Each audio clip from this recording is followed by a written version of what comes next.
Savol: farzandi go'dakligidayoq vafot etgan ota-onalarga Alloh taolo qanday ajr va savoblar tayyorlab qo'ygan, ularga qanday yaxshiliklar beriladi?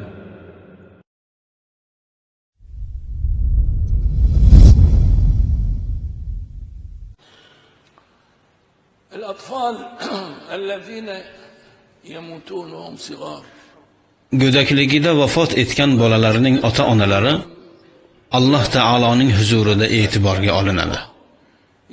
Alloh taolo ikkalalarining sabri uchun ularni mag'firat qilishni xohlaydi.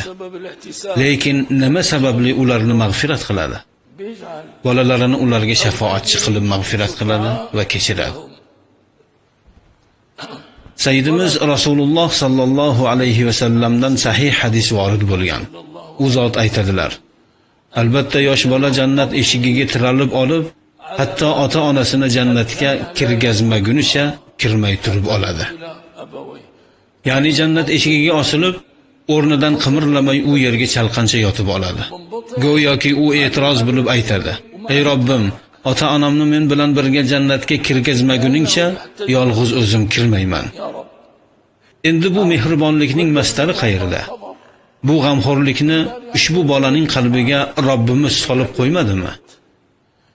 Demak, ota-ona Allohning huzurida e'tiborga olinib, ularning sabri sababli Alloh ularni kechirib yuboradi.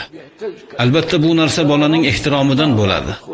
Bola jannat eshigiga osilib olib, ey Robbim, men ota-onamsiz jannatga kirmayman deydi. Bas shunday ekan, shafoat haqiqatda bor narsa. Lekin shuni bilinglarki, qaysidir solihlarning shafoati Alloh taolo rahmatining bir bo'lagidir.